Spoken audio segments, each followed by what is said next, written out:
Welcome. My name is Dr. Erica Pryor, and we are on an episode of On the Level. So thank you so much for joining us. As you know, this is exclusive content for Epic Career Network members, and really excited to sort of bring these profiles and just hear people's success stories and their challenges as an opportunity to learn. And so today with me very early, and we're both like drinking our cold coffees here, is Aja Hardy, who is currently, the director at G Beta in the Cleveland Outpost, Yep. which is a national organization. And so I'm not going to waste any more time introducing her. I'm going to ask Aja to sort of jump in, introduce herself, tell us about G Beta, because I think that's definitely going to be something of interest for the audience, and then give us some insight as to how you got from what you were corporate, like very corporate, along the road, and now you're in this like startup innovation space. So Right. Well, no, thank you. Appreciate it. It's good to be here. Thanks for having me. So yeah, G Beta, I am the director of G Beta in Cleveland. We have about 20 plus offices across the nation, setups of G Beta, and that's just one of our programs that we have out of the full platform of Generator as a whole. G Beta is a 7-week free program for early stage companies, and we help them go into like their growth mode. So we work with them. It's concierge one-on-one. Of course, with what's happening now, we're virtual. So you have graduated some classes, beginning to end virtually, but you get mentoring, you get one-on-one concierge, you get investor introductions, and then we do culminate the program as like a demo day and a pitch night per se. So all that to get you in front of the people that you need to know in order to move you forward. So that's the program as a whole. So I'm happy to be a part of that. And of course, we're recruiting now for Cleveland. So applications are open until August 26th. So you got some time, but we want to see you there. And more specifically, I want to see individuals that are diverse and ethnically inclined there too. We're looking at LGBTQ, we're looking at everybody, because I think that everybody has an opportunity and should get an opportunity to grow in their company. So that's G Beta in a nutshell. But for your other question, my 2-minute spiel of who I am. So I'm a public health practitioner by trade, fell into healthcare IT, was there quite a while. I'm doing R&D, working with Cerner, which is a healthcare IT company, for people that don't know, and then decided that I wanted to look at the larger space and not just the product space, and ended up in Big Four consulting, working for Deloitte and then Huron, and reached out to a young lady who was doing a startup and ended up being head of strategy for a dental tech that launched fast and failed fast as well. And then from that, I just thought about like, what can I do with all the things that I've learned in helping the community. And then that's where I kind of went to my pivot there, looking at executive fellowship, working with a company called Fuse Corps that led me now to this. So that's the short version, but I know you probably want to get some detail of that. So. Yeah, like tell me a little bit about just that decision and that transition going from a corporate position to a Fuse Corps, and a little bit about that, because I think a lot of people think fellowships are things that people do like right after graduation or while you're in college, and that's not necessarily the case. And so that can be kind of a good stepping stone to making a transition, it sounds like. Yeah, no, thank you. I appreciate that, because that was one of the things that I had to essentially counter, when I started, is that when I became, and it's an executive fellowship that you then move on to, if you stay an extra year, you're like then an executive advisor. But even with that fellowship title, as you mentioned, it's typically, programs and individuals who are coming out of undergrad or even in some cases graduate school. So being that I'm like a 15 plus year, veteran in corporate America, it was very interesting when individuals was like, oh, what school did you graduated from? I'm like, a while ago, like that type of conversation I had. But, I credit that to drinking green tea every morning. I don't know. But with that being said, yeah, the fellowships in the sense and how I looked at it is that right after the company, the startup that I was with out in Denver, got absorbed by our parent company, I was thinking about, okay, I didn't sign on to physically be an employee of a particular company at that time. And so I need to start looking at what's the next step. And with that, started talking to my friends and colleagues and even people I didn't know that had been in fellowship programs. And so probably because I started off with public health, fellowship is not a tainted word for me. Like you continue to do that and be that even as you become like an MD or a PhD in some cases. And I was already in Denver, so got introduced to people in the Aspen Institute, and talking to them is when I heard about these other opportunities. And there's even a website that has like listing of all these fellowships that you have, and especially executive fellowships, individuals who are longer tooth in their career. So that's how I found out about it. No, I think that that's great because now, okay, question. Fellowship usually means there's not a lot of pay involved. Tell us about the compensation, please. Yeah, no, it was that is true. I mean, even the prestigious Aspen Institute, or even if you were to do one of the other fellowships I looked at when I was in corporate America, was I had a goal of getting into government. So I looked into like the CDC Health Informatics Fellowship, and even that one was a significant pay cut. This fellowship or executive fellowships typically get you hovering around like the 90, 80, like 80K and possibly a little bit up. Like I think an Aspen Institute and that type of caliber, a White House, commission fellowship, for example, is like 120. So they give you enough to physically, sustain a partial bit of your lifestyle if you are, at that level, or a little bit like higher, if you will, once you go to fellowship. But it is still, in some cases, and at least for my case, doing the Fuse Fellowship, yeah, it was a significant cut in pay. Well, that's good information.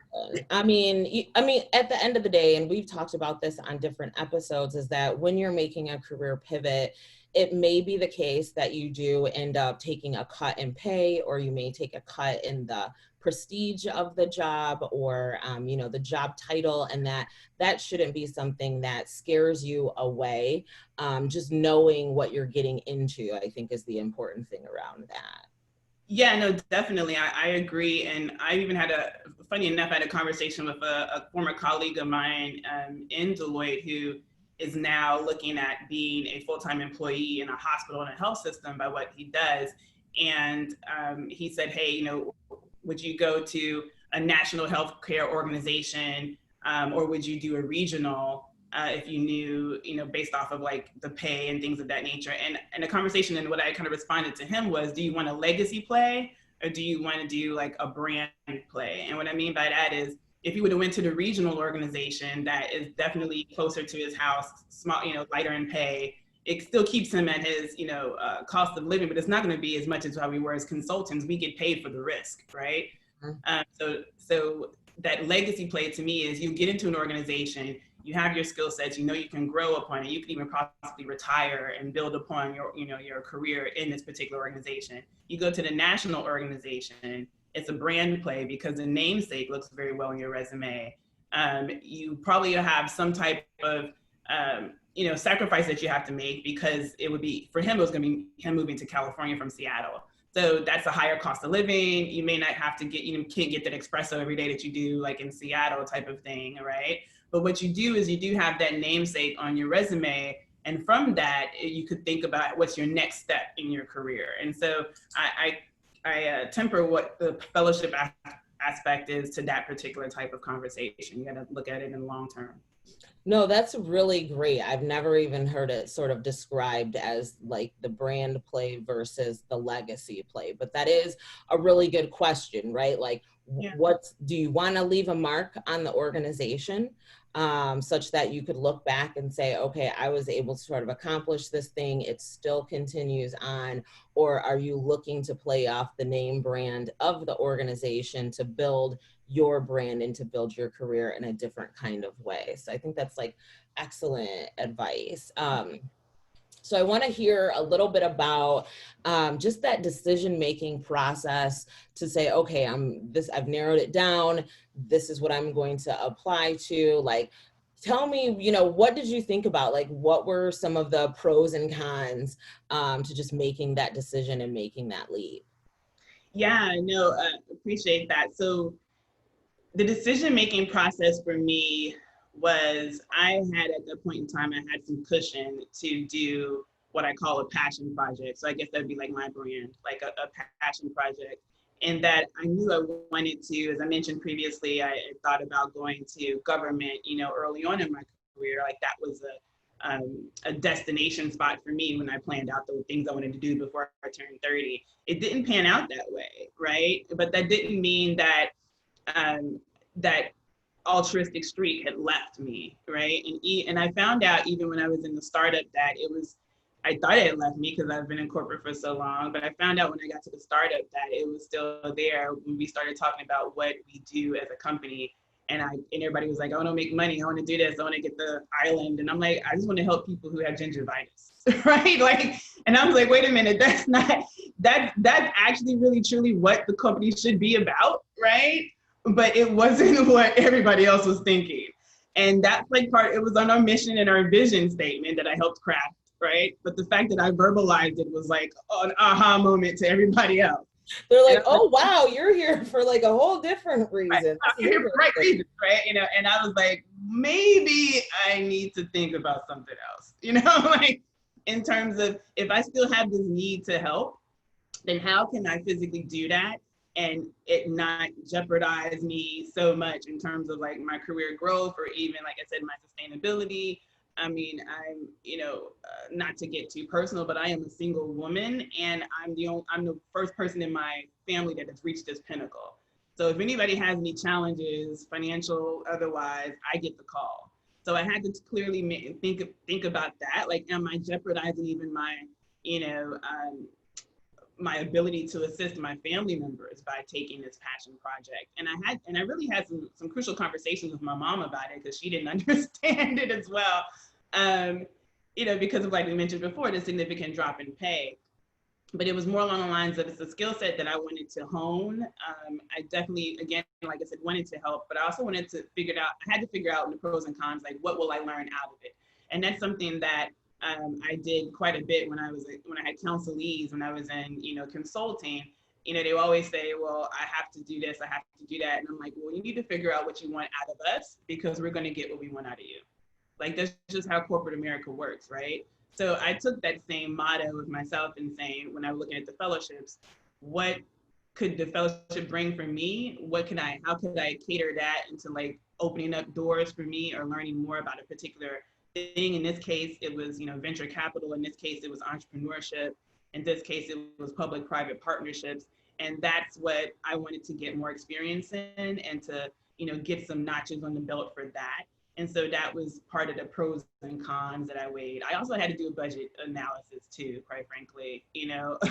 I mean, just be real. I had to be like, okay, Asha, you can't buy clothes for like a year, and like literally, like where the clothes that you have you worn them? I did the whole Marie Kondo thing, in terms of taking stock and what brought me joy, and then letting some things go and selling some things in order to make that transition easier for me.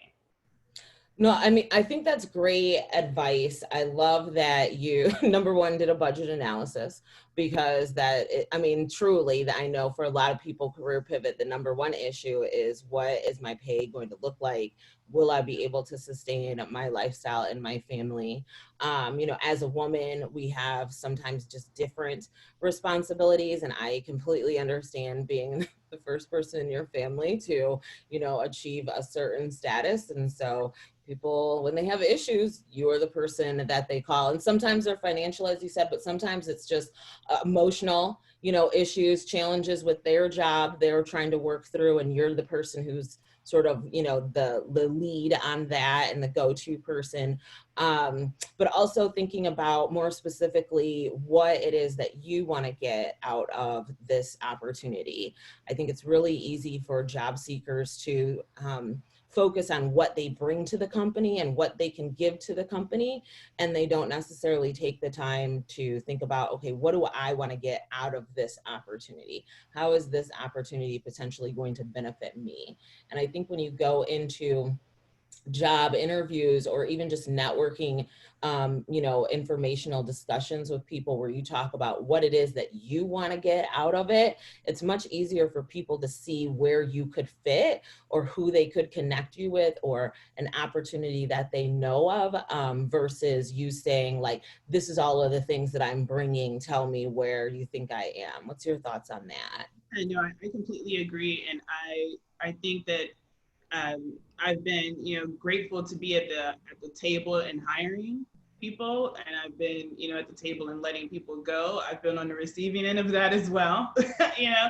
But with that being said, and all that journey, right, that comes with, like you said, the career and the pivot, that's been a part of it. And one of the things that stuck to me when I was on, the recruiting side, or when I'm recruiting for a team and recruiting for, a company, was I always tempered to think about individuals who, essentially got to the table and just spoke on what they can help bring to us, right? You're right. I really truly feel, and maybe this is the altruistic streak, I really truly feel that any interaction that you have with anybody, your company, whatever, is bi-directional.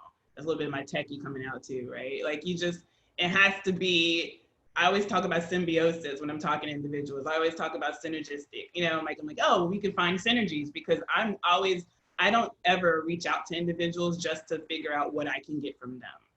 I always reach out to them and say, here's what I'm looking for. I'm very clear in my expectations, or what I'm looking to do, if you will, with the connection, but also ask how I can help you, or more so give an ideas how I can help you within the communication. And so that's been embedded in me. I say that's one of the pluses, I guess, has been embedded in me from corporate, in that even when people would reach out to you, when I was in consulting, or send you an email or come to your office, the first question he says, oh, how can I help you?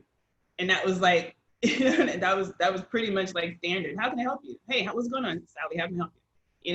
And that was very, very intentional, and I've kept that.